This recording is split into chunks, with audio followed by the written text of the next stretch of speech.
up at the top right, now I'm seeing the number of minutes we've been on. Oh, okay. I don't see that. Okay. All right. So I'll be able to have some idea of how long we go. Because let's see, it's already 2:50. We go until like 3:50 or so. All right. We don't know where we're going with this, but we both sort of know what ballpark we're in. Well, Yeah. I'm heading out then. Okay. Yeah, you better get the hell out. Yeah, Okay. you're the only. See you guys. See you, Mark. Take care. Bye. Okay. Okay. Hi, Nicole. Hi, Charlie. You're still sick. Oh my God. This is your way of saying hello for the past month. Yeah. Right. So everybody, this is To Hell and Back, the podcast that you were looking forward to, and the podcast about life's adversities. And what we're going to start talking about today, we've just decided that one of the biggest life adversities is being in a relationship. And it's just like, I find personally that just being myself is unbelievably complicated. I mean, just before the relationship happens, just being a relationship, don't you? What? A relationship with self, that is a relationship. There are so many parts of ourselves. No? That's true. That's true. That's sort of what I mean. It's like, but I find, yeah, I guess there's so many, it's just like, I was thinking earlier today that, I mean, I just think I don't know if I'm like all other human beings or if I'm really odd, because the way my mind works, there's so much going on in so many directions, and I have so many different opinions of myself depending on what time of day it is, and who I've just talked to and what I've just done. And it's kind of like, and I just think there must be people who are just out there who are sort of more like a tractor. You know, they just get started and they go and they plow and they're done. But I just never was that way. I've always felt like I don't fit sort of the universe where you're supposed to be one person. Yes. Well, I mean, I agree. I don't know that I've ever had that image of tractor. Depends where you grow up. Yeah, I don't know. Well, I guess, you know, I really resonate with this idea of not fitting. But I think that for me, it's like the culture of self-definition where, you know, whether it's our resumes, our titles, and now, you know, social media profiles, just a different way, you know, cocktail party conversations, these really like clear soundbite ways that I feel like most people are able to introduce themselves, claim who they are, stake a territory in the ground, and feel at ease with that. That's something that's always been incredibly uncomfortable for me, because I've never felt like I am one of those things completely, not even a little bit. I've always felt like I'm kind of, actually, when I was trying to figure out how to market myself as an actor, which I did terribly, my tagline was like actor, empty parentheses, wonder seeker. And I was really big on claiming the empty parentheses as like, this is my space. I am the undefined space, which was ostensibly a really bad idea, because the point of marketing yourself, particularly when you're trying to establish a career, is to say like, you know, this is my type. This is how you know where to cast me. And I really struggled with that, because I couldn't comfortably self-define, no matter how much easier it would make my life or my career. It just felt like putting on somebody else's skin. So it leads me to a question about you. Yeah. So let's go right to the heart of this. Let's go right to the fucking heart of this conversation, because bring it on. All right. as you know, and you know what I'm about to say, or you may not know. You may have 5 ideas of what I'm about to I say. know what you're going to say. All right, I'm going to say it anyway because no one else knows, Okay. and I'm not sure I know yet, but we'll find out. I don't know how many podcasts I did before you joined me as a co-host, but most of them, right? So, and then you joined me as a co-host. And I have been repeatedly asked the question by people who've known my podcast, and who is this woman?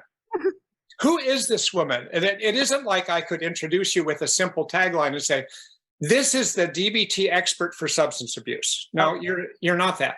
This is a psychiatrist down at Johns Hopkins. Yeah. No, I can't do that. And I can't do any of these things that would be rather simple. So then I'm left thinking, well, and I can start to say, and they say, oh, so she's sort of a lot of different things. I said, actually, yes.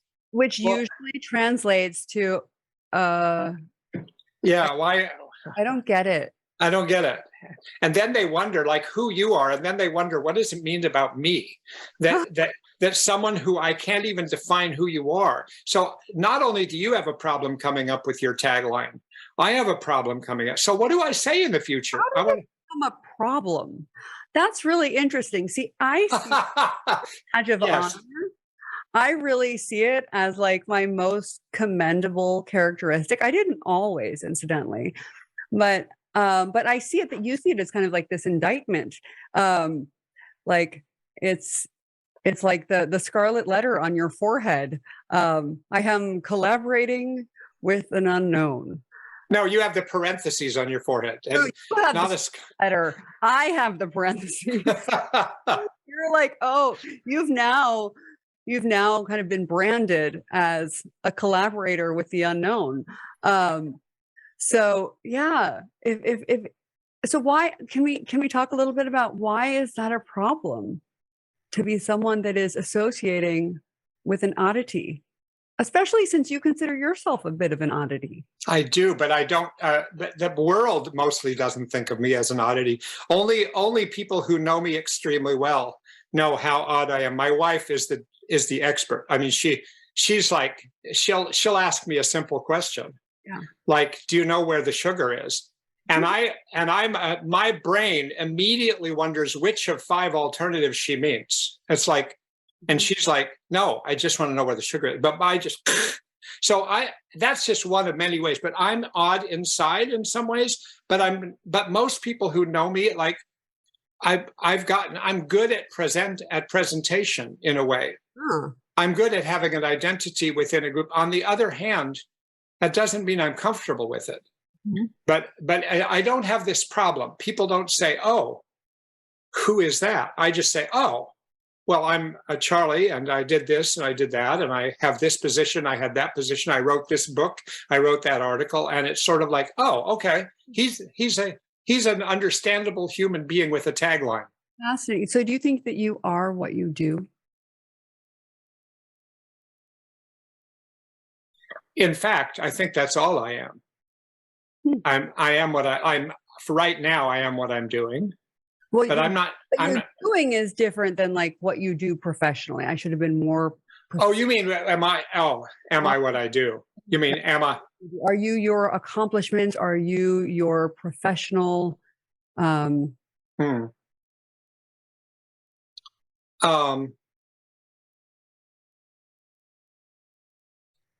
You know, like even when I try to write down what I do because I'm asked to give a bio for a talk I'm giving somewhere, I often end it with saying, it says he's a psychiatrist, he's done this and he's done this.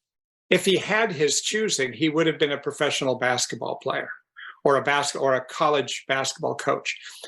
But I could have put a lot of things in there. So I've never been totally comfortable with my name. With the definition of what I do. I mean, I'm always debating whether I should change my name. I debate whether I should have tattoos.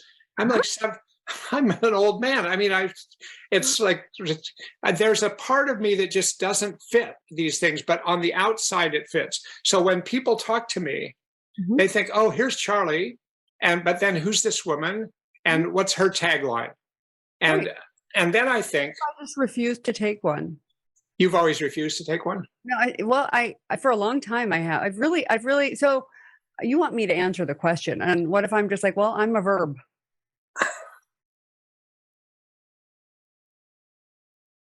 Yeah, well, that's not much help.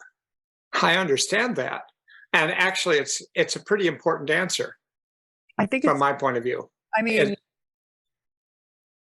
I mean, here's what you are to me. I think you are too. I Here, think we all are. this is true. If people say, well, why is she on the podcast? I say, well, I've been having conversations with Nicole for years, and they are some of the most interesting conversations I've had. She's incredibly engaging. And when I'm done talking with her, I often feel like I'm smarter than I was before I started. And so I just thought, if I'm going to be sitting and talking with somebody for hours, I'd like to talk to somebody who it engages my mind and engages my whole self in a way that's like makes me feel good about what I'm doing. And so I say that sort of thing, but then say, yeah, but what does she do? Well, isn't that interesting? So when I think your answer is when I think about, well, what's a good reason to collaborate with someone? Right. Is it because they have an impressive title, or is it because I don't know, I don't know that it's alchemy, but the genesis of conversation, what we co-create together, is something more compelling, more interesting, more valuable than what we're able to do by ourselves. Because I'm sure there are plenty of people with very impressive titles, at least in my life, that bore me to death. So it's interesting. I'm really resisting giving you the answer that I think you want. I don't know what you mean. I really, there isn't an answer I wish I want. I just think this is a pretty interesting situation. This has been one of the central kind of explorations, questions of my life. I used to be incredibly attached.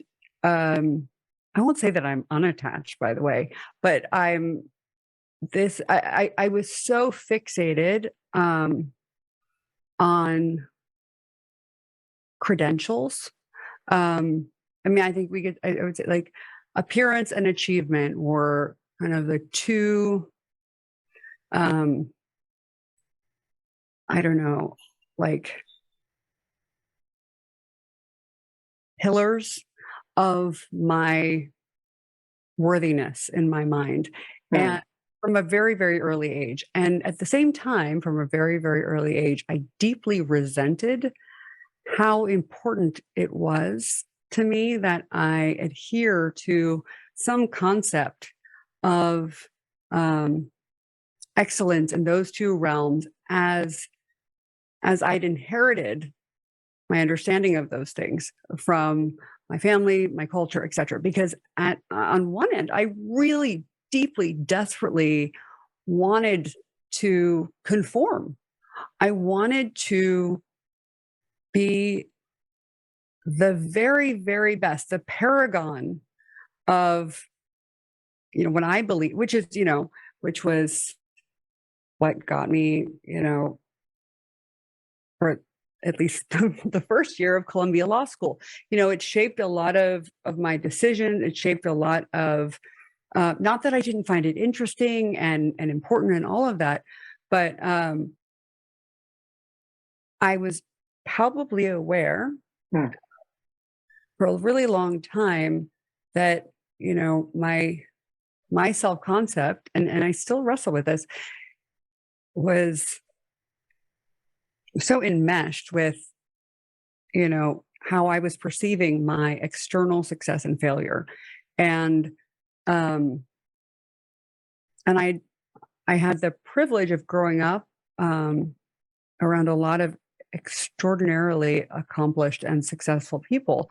And what I observed was that in many cases, there was no kind of summit to those mountains, that, you know,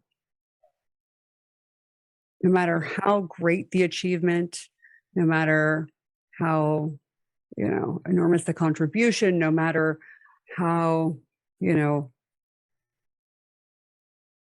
universal the accolades, there was this sense of perpetual dissatisfaction. And so I started getting very interested in Buddhism at a pretty early age. And I wasn't raised with any sort of religious tradition.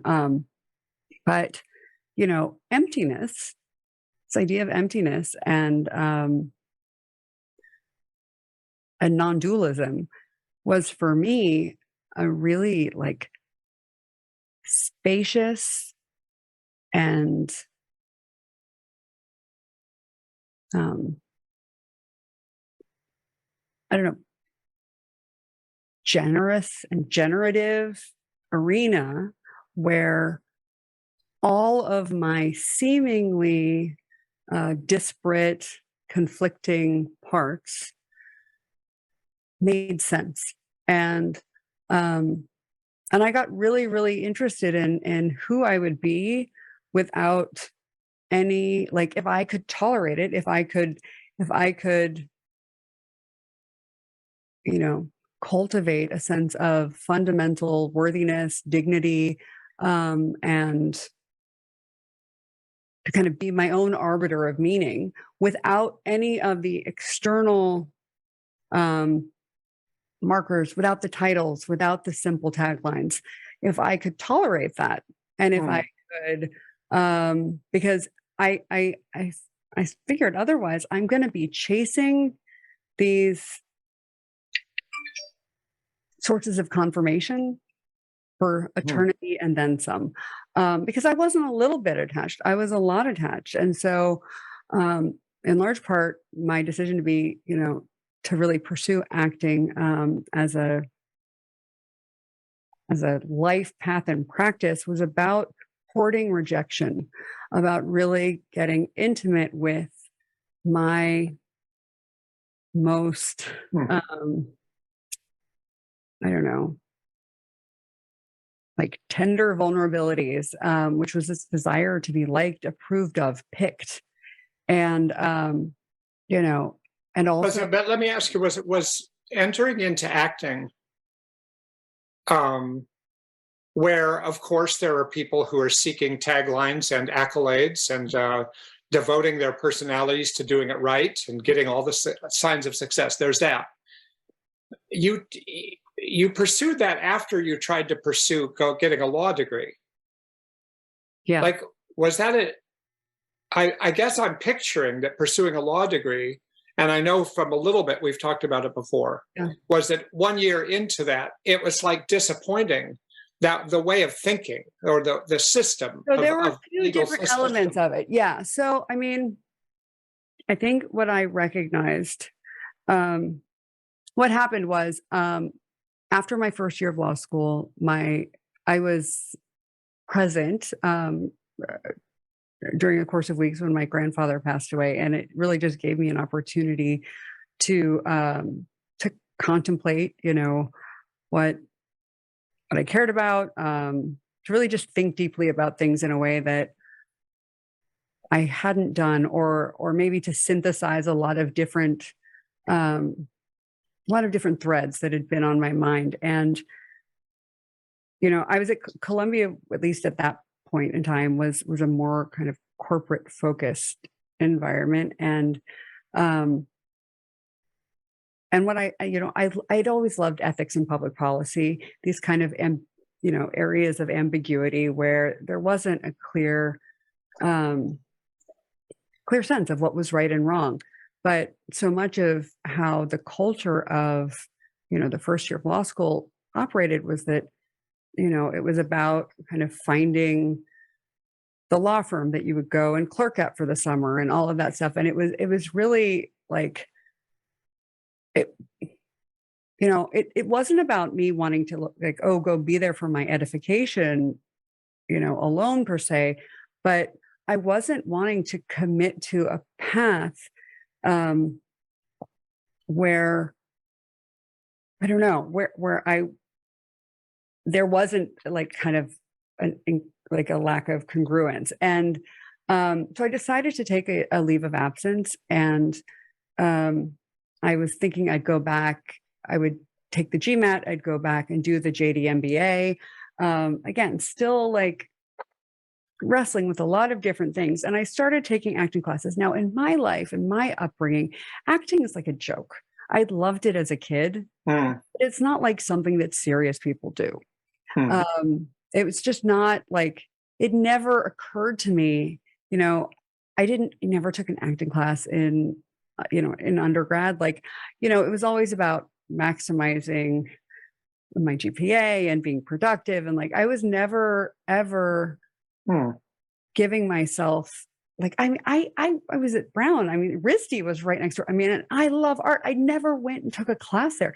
There was so much room to kind of experiment and explore that I didn't take advantage of, which really kind of breaks my heart now. But I recognize that, like, okay, at that point in time, I was thinking, okay, let me just take it this time. I'll study whatever. I started taking classes, and the classes that I was taking then, they were Meisner, which is just based on this simple kind of practice of repetition, where basically you just like look at the other person and you just tell the truth, and you repeat. And I think like David Mamet, that kind of work is based around Meisner.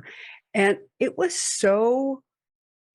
I felt so alive. It was so freeing. And there were so many eccentric people um, mm, in, mm, in these classes in the performance world. And I just felt like I felt a sense of freedom. I felt a sense of belonging. I felt a sense of like, I'm really good at this. This is so easy for me. And this is like, this just feels like home. And but not like totally like, oh, it just still felt like this is not allowed. mm. And I just kind of hit a spot at the end of that year where I just did more and more. And I literally, it was just like every hour of my day, that's what I was doing. I was like, this is like, okay, like this is like the craziest, riskiest thing ever to like drop out of law school and go be an actor. It just seemed obscene and absurd. And so for me, it was like, I don't know, it was a gesture of extraordinary, at least in the beginning, self-permission and risk, because I didn't know everything. I mean, it was a whole new world, but I knew that there was a lot of judgment. I knew there was a lot of focus on image, a lot of those things. But to me, I was also at that point already a pretty serious yoga practitioner. And the idea of using practice like meditation, like yoga, as a kind of like arena or template, a way to work with yourself, as a way to kind of see your rough edges and to lean more deeply into those rough edges. Like I figured like, okay, I want to be liked, to be picked, to be, to be good, to be the best. Like perfectionism, all of those things were very much a part of my kind of tapestry. So I was like, okay, this is my chance. Like if I can master, like I can either master the good, bad, right, wrong, like I can be, I can learn. Right. You learn like to think like a lawyer, and you can think and you can do anything. I can do that, and there's value there. Or I can, kind of master my own human condition. So yes, it's true. Like breaking out of the binary thinking of the law and kind of choosing art as a mechanism for storytelling, and all of those things were also going on in the background, because it was really important for me to feel like I could still make a contribution. But I felt like I had to kind of like cut myself, or I don't know, I could only bring parts of myself Right. into Right. and I was like, if I'm going to go work at a law firm, like it's going to be just a small little fragment that's going to get to show up. And maybe that's not true. Maybe that was just my impression, but that was what I believed. And so that was what was real at the time. So Well, let me say about this, Nicole, that this is very helpful to me in understanding something that both is the way you function and also one of the reasons why, or maybe the main reason why I've found it so interesting to collaborate with you. It's that you're setting up this dichotomy or this fork in the road. And at one direction would be something like learning the rules of the law and learning the rules of the law place, learning the rules of the law profession, and approximating those things and building yourself around those and doing those in an excellent way. That's one whole thing. That's like going to medical school from my point of view, and learning everything about medicine, and learning to be a doctor and learning what the rules are. But what you emphasize now and what you leaned into when you went to act was that you lean into ambiguity, like who knows how you should do this. You lean into uncertainty. You lean into vulnerability. You lean in some ways to eccentricity. Very imperfectly, let me say. And always grasping for control, for rules. I mean, I think no, but look at that. That was interesting because most people would avoid putting themselves in those positions where you're always grasping for things that are rather uncertain. Like, how do you do this? How do you do this? There wasn't a rule book. There are some rule books. There aren't, but I struggled with it. I mean, but you still struggled with it. Yeah. And I mean, because I think that's for me, it is what's most ambiguity, uncertainty, in-betweenness. I think that is what I find most compelling. Space, open space. Yes. Like that to me is the nature of reality. My experience, my observation. I mean, to me, that is truth. I think there's a part of me, I loved philosophy as an undergrad. Like, the nature of truth, the nature of reality, trying to get to the essence of things is something that is intellectually very interesting and drives me. And I'm always thinking about patterns and systems and how things connect.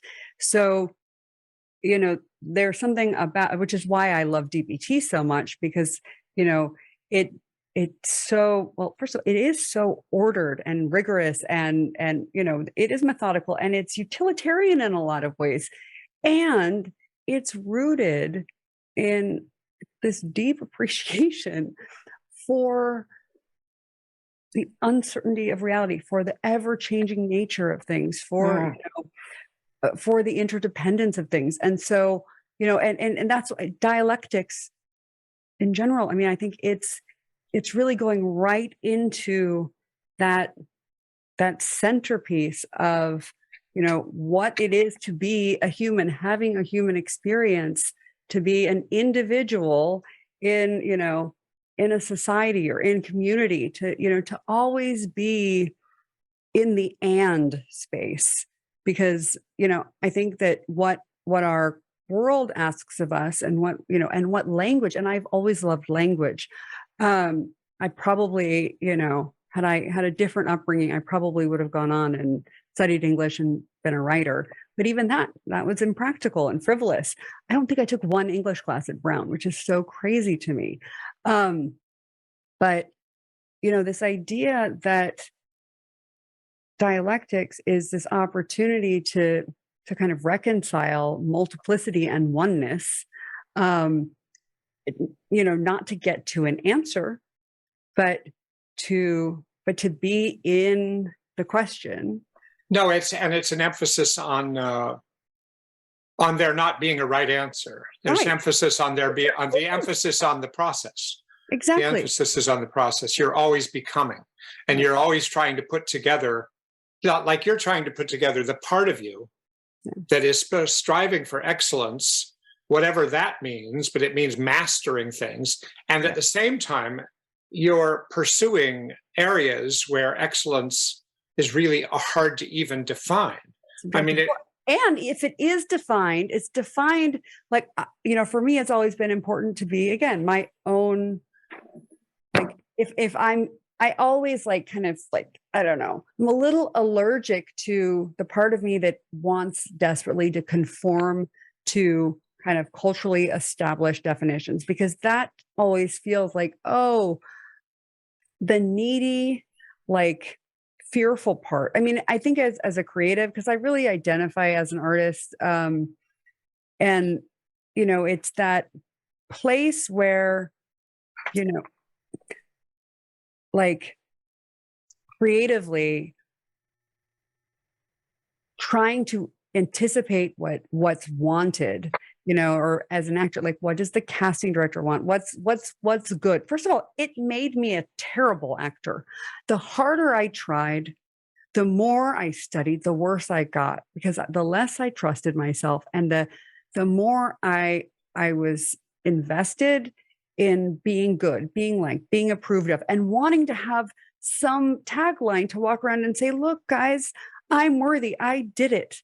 And I really struggled with that. As people I knew were moving along and having traditional success, and I was there saying, well, wait a second, by now I should be XYZ. It was torture.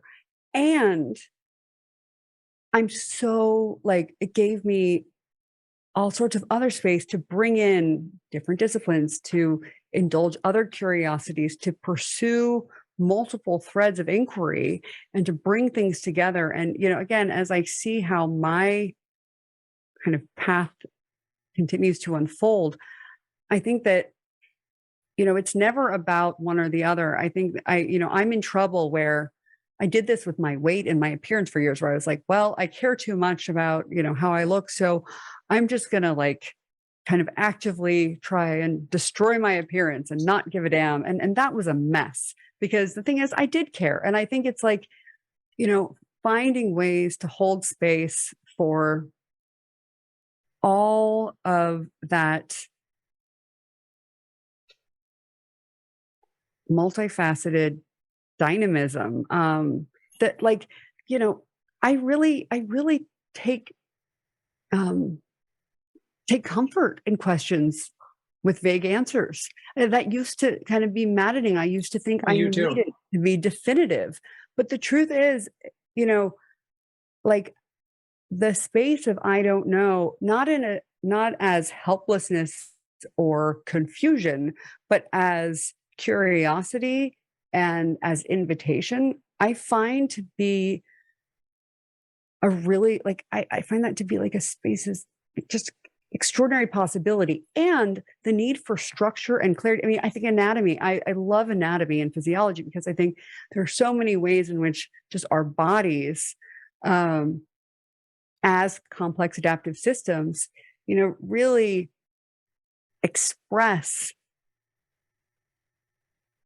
making clear decisions. We inhabit postures, right? We move in directions. We're not just floating around in the ether. We are matter. And, we are not our fingers or our shoulders, or, and some seemingly, innocuous injury in your pinky toe can turn into something weird going on in your rib cage rotating the wrong way. And that's just, I think it's beautifully emblematic of the way our world works, our relationships operate, all of that. It's just what you're saying. I like that we're going about it this way, because I was not expecting this. No, I wasn't either. But it casts in perspective things probably about you and me that we can't even begin to know or explore. But there's so many things that you're saying. I'm such a different version of the same person as you. I really, it's so interesting, because I was on a track. I've been on tracks.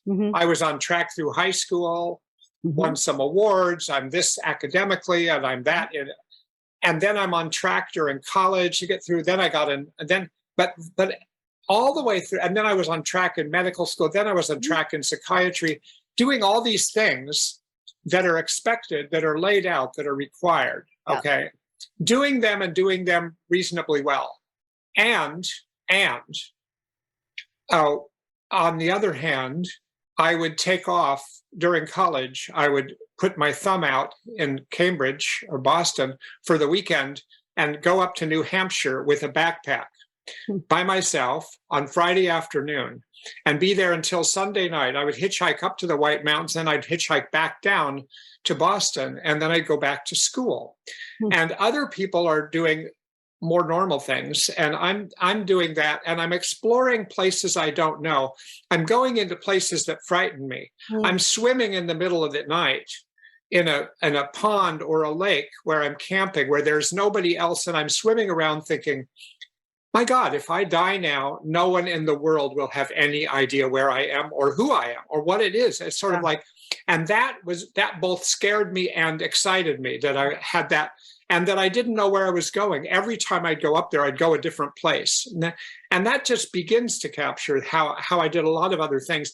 I was just always this guy who was on track and at the same time looking for every opportunity to go off track.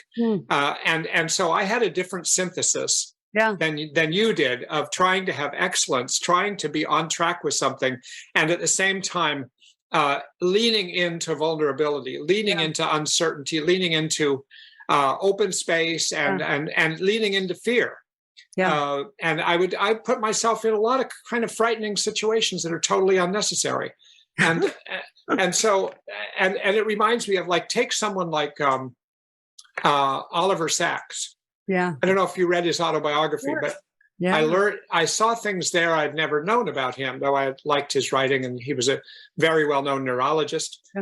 When he was in training in California, in Los Angeles, I think it was Los Angeles, he, as a neurologist, on the weekend, he wouldn't go off to the woods, but he would be a neurologist all week wearing his white coat.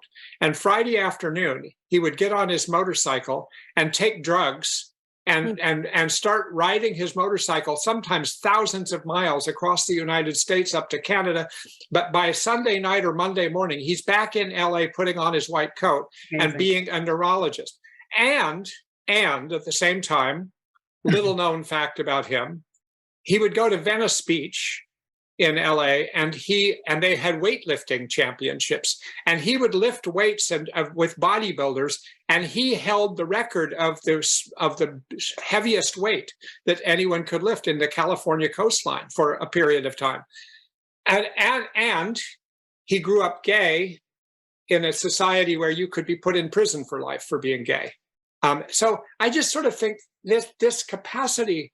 I mean, like when I said some people are like a tractor, I'm not sure there are anybody like a tractor, but what I meant by that, and I grew up around tractors, that's why I think of tractors, is like I went a lot of time to a dairy farm where my grandfather was a dairy farmer. And there's a lot of tractors. So it's just like, you're supposed to go from point A to point B, and you're supposed to plow this area. Well, part of life is like that, but it is, and what I like about this conversation is that one of the things that got us going, you and me, well before this podcast, about talking about who are we and who are we to each other and who are we on this podcast, was when we had to start to identify some logo to put out there as our podcast. Like, this is the podcast, To Hell and Back, or whatever. And you sent me a bunch of alternatives that you mocked up, some of which were mock-ups, though. They were mock-ups, but very creative and and some of them just were words, and some of them had pictures.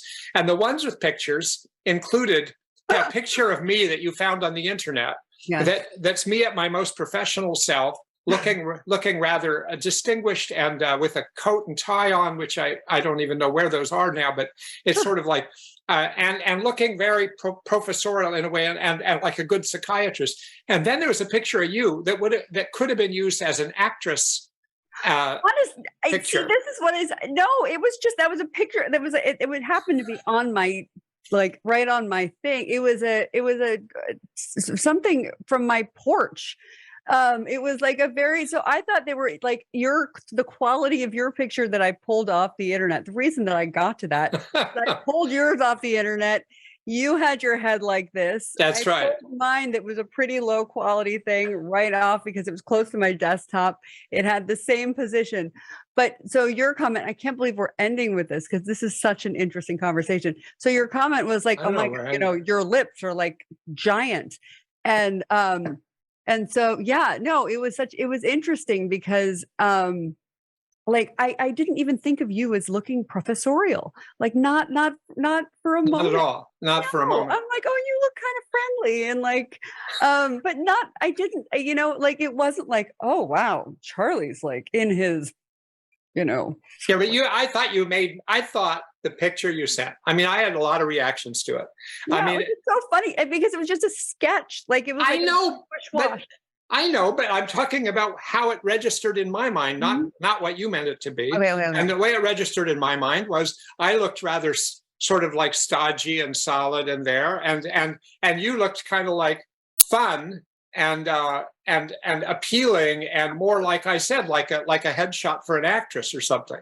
And even though I know that's not true, and I hear you, I believe you, I hear what you're saying, and I know for you it had a whole different flavor. But that got us talking because then I said, some people have said that when they watch our podcast, they are sometimes distracted by the fact that I'm just sort of, you're compared to me.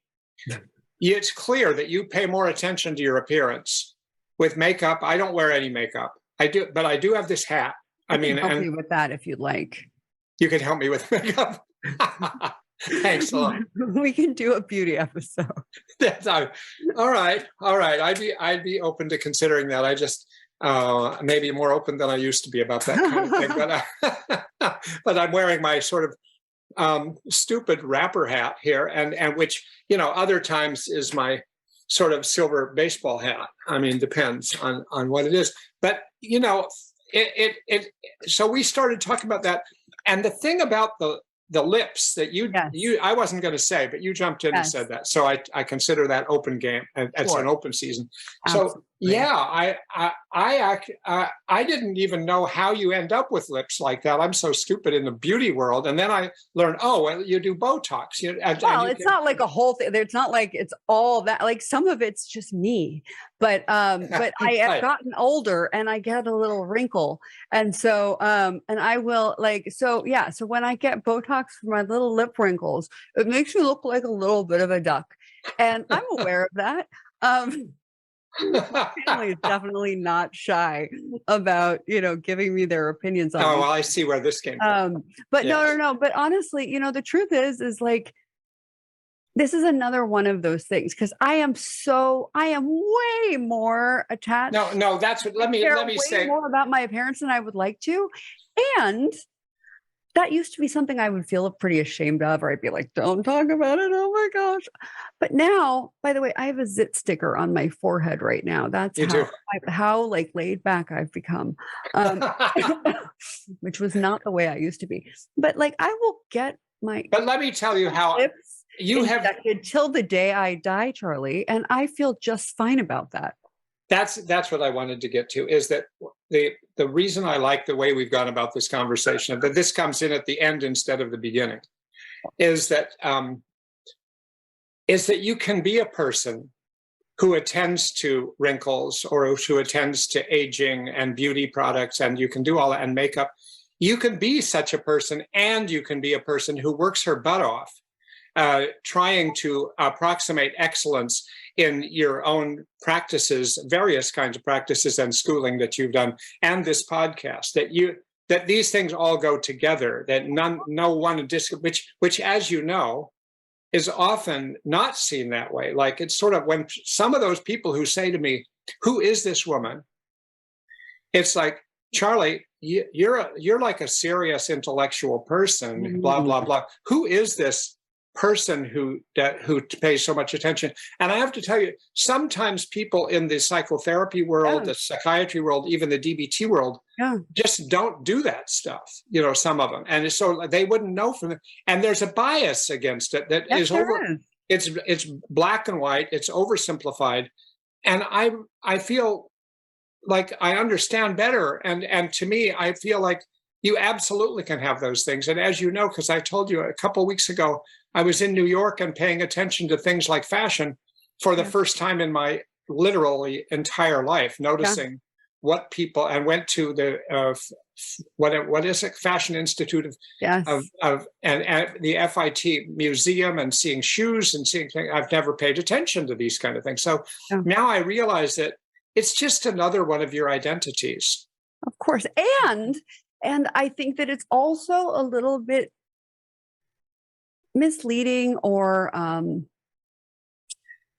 it's unfortunate that there is the ostensible division between, appearance and intellect, because, I think this is changing also. And I actually think it's kind of ironic that in psychotherapy, psychiatry, and in DBT in particular, there the tendency to kind of the disembodiment of intellectual life, the idea that we are our minds and somehow not also our bodies, and kind of like, I mean, that's very paternalistic, and it's almost like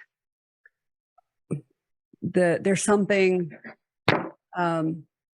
about our like erotic selves. This is why I love Esther Perel so much, because she is so playful and eloquent, but also unbelievably pointed in her critiques of just how our culture has created these, I don't know, false boundary, or these kind of like these divisions between these different parts of ourselves that really we all contain, and kind of anesthetized what it is to be a human being. And so, it certainly wasn't the case for the Greeks and Romans, which is kind of, the ground of what it meant to look for truth and wisdom. And so the idea that, that beauty, that, design, that kind of a holistic way of seeking excellence, of looking to embody excellence, that has any one expression, or that it makes sense to appreciate beauty in literature or the arts, but not in oneself or on oneself. There's something about these divisions, I think, certainly in American academic life, that stays very mechanistic and atomized, rather than the systemic, interdependent, and it's true. It's true. It's just so incongruent with the awareness that I think, particularly as as doctors and people that study and work with the mind, which again I think is why I've always gravitated towards Eastern contemplative traditions, because we can't kind of divide ourselves into these parts. I mean, even the internal family systems approach, where we look at our ourselves as containing these multiple parts, but it makes it so much easier to look at relationships and their different permutations and different moments. It's very, very, we can't measure, like, okay, how do we put in our hand and say, okay, this counts as intellectual, this counts as like, who decides those boundaries, and who decides what a culture looks like? It's really interesting when we look, how these things evolved. It's really just until the early, it's the early 1900s where it was like the rise of professionalism and expertise or whatever, this very kind of puritanical zeitgeist.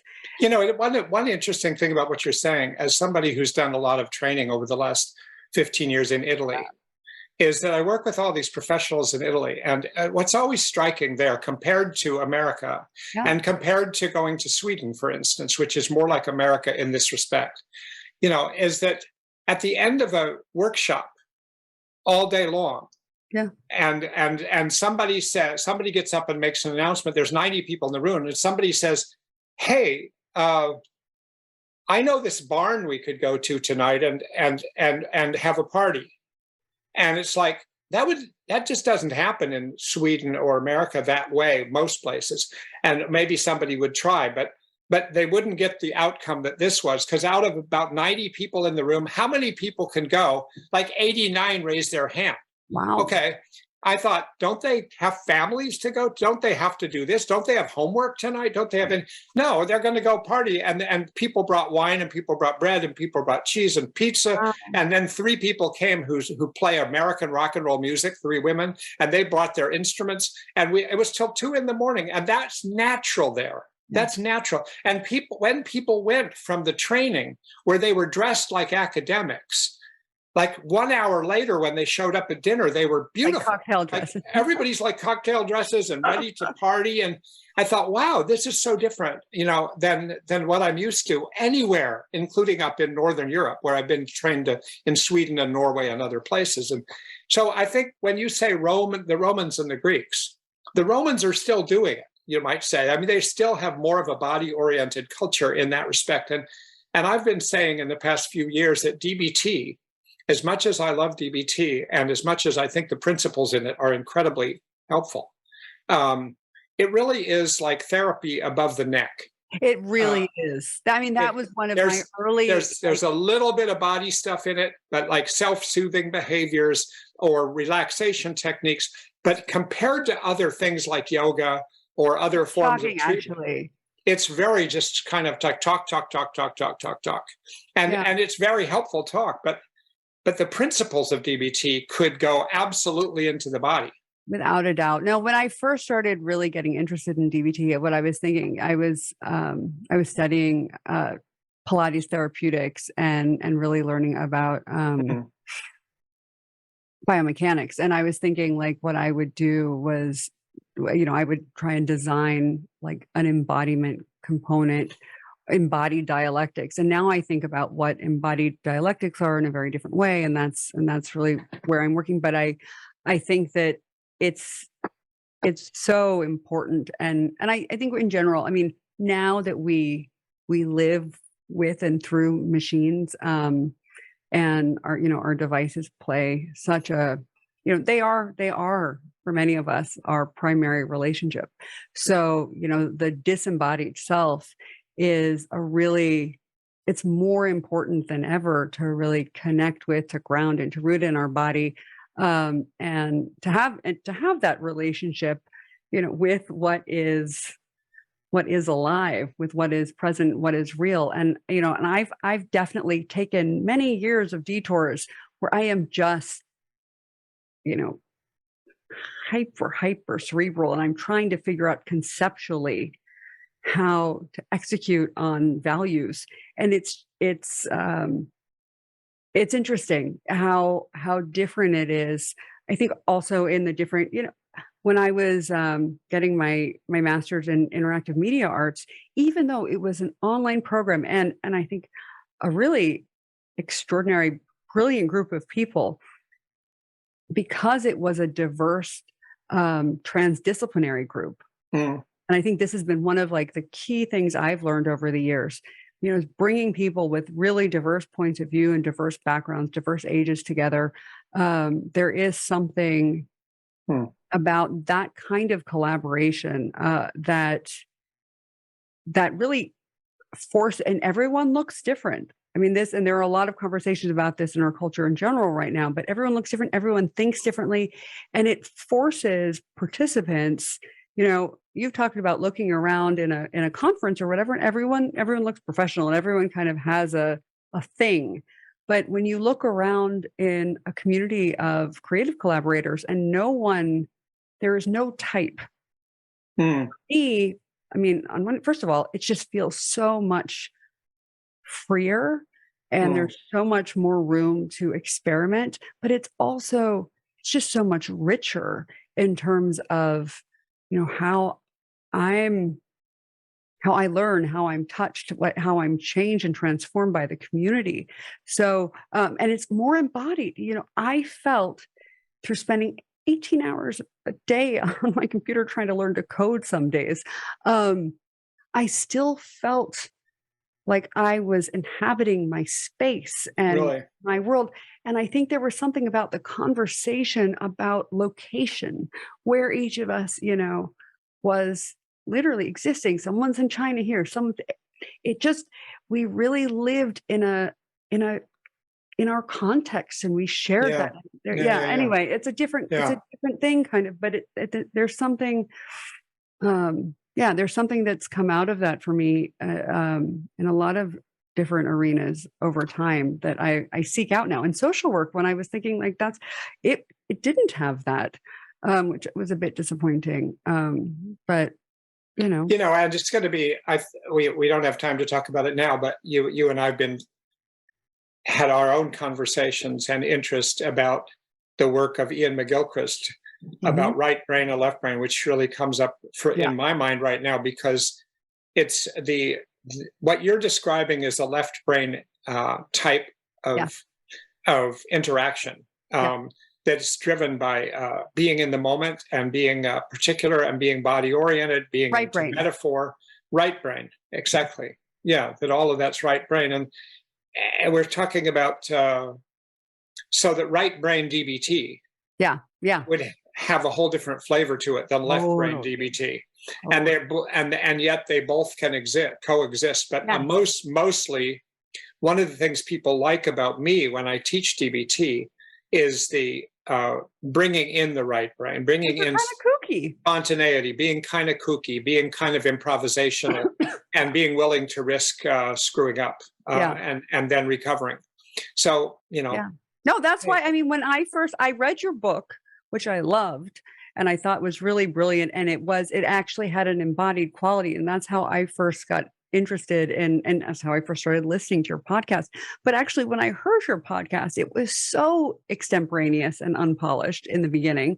That's for I sure. say with all respect, and I'm much more anal and perfectionistic with my stuff. So you really, I was so moved and impressed by your capacity, I think, to have that freedom with yourself and your work, and to include those parts of yourself. And so that that was one of the things that drew me to you, was that, oh, okay, you can obviously produce at this level, and you can play, you can allow yourself to be in the public. Maybe you didn't know what the realm of podcasting was really all about, and that's okay, because you showed up and you did it, and you let yourself experiment. You're experimenting now. So, I think the McGilchrist conversation is a really, really important one, and an interesting one. And I'll tell you one more thing, Nicole. I had this conversation the other day with somebody, as you know, who we might consider helping us with marketing this podcast on social media. Yeah. And he has a lot of experience. And when we were talking about the different things that help him as a marketer, he said, if you do any real interactive things, like if you can do demonstration role plays and get into things, he said, those things really, they really pop, and because they help people, it helps bring people in. So it's the same thing we're talking about, even at the level of marketing. If you're like putting out there, like the role play that we did, where you were this outrageously narcissistic woman. That was so much fun. That was fun. No, because humans think in story. But wait, before we finish, exactly. I want to know, if you were to get a tattoo, what kind of tattoo would you get? Oh God, I've had so many thoughts about this. I'm all over the map about it. It's really hard to nail down. I just walked through Northampton and went and got my cappuccino a little while ago. Yes, I guess I'm a woke liberal type, even in the afternoon. You think? And so there was this person standing at a flower shop, a woman who had tattoos from her toe to her head. And the ones on her legs looked so beautiful. I used to think they were all problematic when they very first came out.